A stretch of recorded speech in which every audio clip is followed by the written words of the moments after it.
This video was originally going to be very different.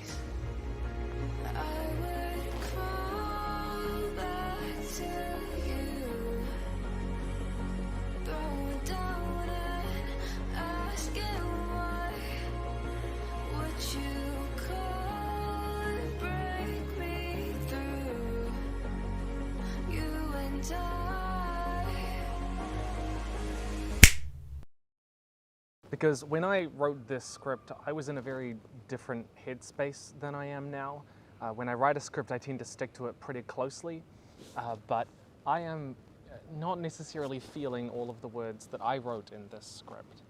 So I'm going to go through it, but I'm going to interject with thoughts which kind of represent the headspace that I am currently in. Because to be honest, to be open, I'm not in the best space mentally right now. And I'm okay, I go through times like this, but I have to remind myself of the things that are good. And it sometimes helps for me to talk through it and vocalize it as a way to sort of organize the chaos of emotions inside my head. Because sometimes I have to do that. So, you know that moment in The Simpsons? It's a famous scene where Homer is working at this dead-end job, he feels like a cog in the machine, and he has this sign on the wall which says, "Don't forget, you're here forever." And he covers all the letters with little pictures of Maggie so that it actually reads, "Do it for her." It's one of those moments that it cuts through the comedy with poignancy that reminds you why The Simpsons has been a cultural mainstay for so long. It's got those relatable and dependable moments. It's a deeply human moment that cuts through everything else. But it's really about hope and joy and finding it. Happiness and joy and hope, aren't like diamonds that we find in the rough that last forever. They're sand, which is constantly slipping through our fingers that we have to find and mold and force into the shape of something we can believe in and hold on to, and that we know is going to fall apart eventually. And then we're going to have to find new sand and new shapes and form them into something else that we can believe in. We do that over and over. And there's joy in that, in finding new kinds of happiness. There's this German word, because of course there is, Vorfreude, which is the anticipation of tomorrow, the joy of anticipating. And sometimes it's a struggle to find that. But maybe the best thing about human happiness is knowing how many different kinds of happiness that we're going to feel, The happiness and joy and hope that I had as a kid is not the same happiness and hope that I hold on to right now, and I know that there are going to be different kinds of happiness and hope that I'm going to find in the future, some of which I can't even fathom right now. I've got all these poetic lines in the script. I'm not going to read most of them, but I gotta be honest, I am a little bit struggling with Vorfreude at the moment, with anticipating joy and knowing which joys and hopes to believe in. It's something that happens from time to time for me. But that scene with Homer also narrows in on something else that I've seen and experienced a lot myself. It's that we tend to think of hope as like this individualistic thing a lot of the time, sort of a selfish thing, something we find for ourselves. But in reality, a lot of the hope we find is through other people, that we find and live it vicariously through others, their joy and their hope and their happiness. We understand ourselves in relation to others. We are not islands. We exist in a way in part in other people. We rationalize what we're doing and how we're feeling by the place it gives us in other people's lives. And we cultivate a sense of self around that, right? And that can be really unhealthy when it goes to extremes sometimes. But it's also a really important lens for how we view ourselves, but also sometimes it's easier to believe in joy and hope for other people than it is for ourselves. And more importantly, sometimes believing in the hope and joy for other people and our sort of place in it is a really important first step for finding it for ourselves again. And that we have to do that over and over. A lot of people do.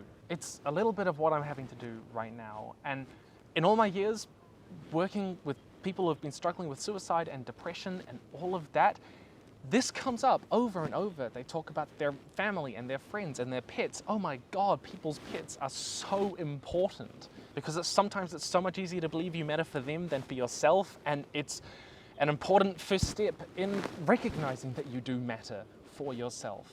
I write stories as a way to kind of organize my thoughts and think through things that I'm struggling with, and so naturally, I wrote a story about this. It's called The Exclusion Clause in the Small Print of Life. It's about this janitor who's been taking care of a ship where thousands of people are sleeping for all of his life. And at the start of the story, he is so alone and so broken, and he's ready to throw himself down a cryostasis shaft. Especially when he realizes the planet that they're heading toward is dead. There is no hope there. What does he do? I wanted to take a character to their lowest point and ask, how do we find our way out of this? How do we find our way out of that labyrinth? How do we find our Vorfreud, our anticipation of tomorrow again? And the first step for him is other people. Because he's been working on this spaceship his entire life. He knows all of the passengers, their hopes, their passions, their dreams. And he thinks about this child, Sunti Nakbadith. And I wrote, Silas never thought he could feel a smile till that moment, a strange thing more tangible than anything he had seen in his reality of straight corridors and curved pipes, a smile that belonged under a new sun, smelling amaranth and picking bean sprouts from soil just after rain. It's only after seeing her and remembering the role he plays in her hopes that he finds a kind of hope for himself, finds a way to push on, and the rest of the story, he finds that Vorfreud, sitting in course for a new planet, a new hope, even a planet he knows he will never see. It's that line, and I don't actually know if it's from a BBC drama or if it's actually an old line, but it's, you know, the world is made by people who plant trees, the shade of which they know they will never sit in. But that's just another way of saying that some of the most important joy and hope we give ourselves is the purpose we find beyond ourselves, even beyond our own life. And then when Silas dies, he dies of old age, full of hope, full of Vorfreud, not only for Sunti, but himself. Eventually he does have hope for himself. He can see the beauty and joy and wonder again. It's not just through Sunti, you know. He took that first step, but it's the steps that come after that matter too. Because maybe we don't go on to live in another world, but we do go on to live in other people, in a sense. We do live in other people. And another person is a world, in a way. And this is what I write at the end. Before long, the stars took him. His last thoughts were of Sunti, pressing a bean sprout seed into the soft dirt, her hands brushing through vivid fingers of amaranth, and her smile bright under a new sun. Where the start of the story has these kind of cold, stark adjectives, I wanted to end it on words like vivid, bright, smile, new sun, full of life and light. And it's not the darkness that takes him, but the stars, things full of beauty and wonder like a distant dream. And I do this thing at the end of the story where the lines get shorter and shorter down the page to mimic his thoughts thinning into death. They're smaller and smaller, they're brighter and more hopeful. Sometimes I have to regulate my own brain. I get to the end of the day and I have to remind myself of the stuff I did well, the stuff I've got going well, the stuff that's okay. You know, some people gratitude journal, I guess I do this. You know, even just little things like, oh, I'm sitting here and I get to see this gorgeous view and I am so lucky that I get to do that.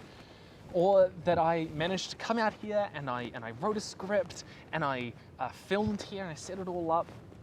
In fact, this is the third time I'm actually filming this video because I made some errors. Because I tend to spiral and catastrophize. I tend to, if things are going well, then they don't need to be thought about, they don't need to be remarked upon. If things are going wrong, I need to think about them and fix them, and so I hyper-focus on them. And I have to remind myself of the bigger things, that I have an amazing wife.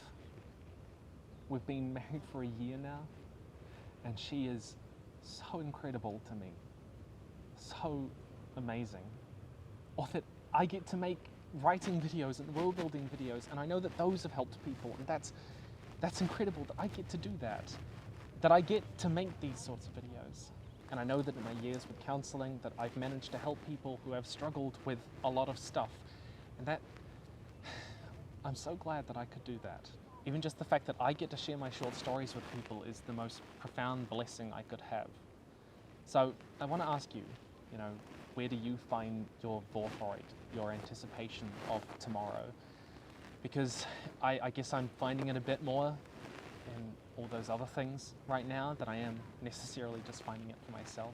Honestly, just making this video, talking through this stuff, reminding myself of the good things actually helps me.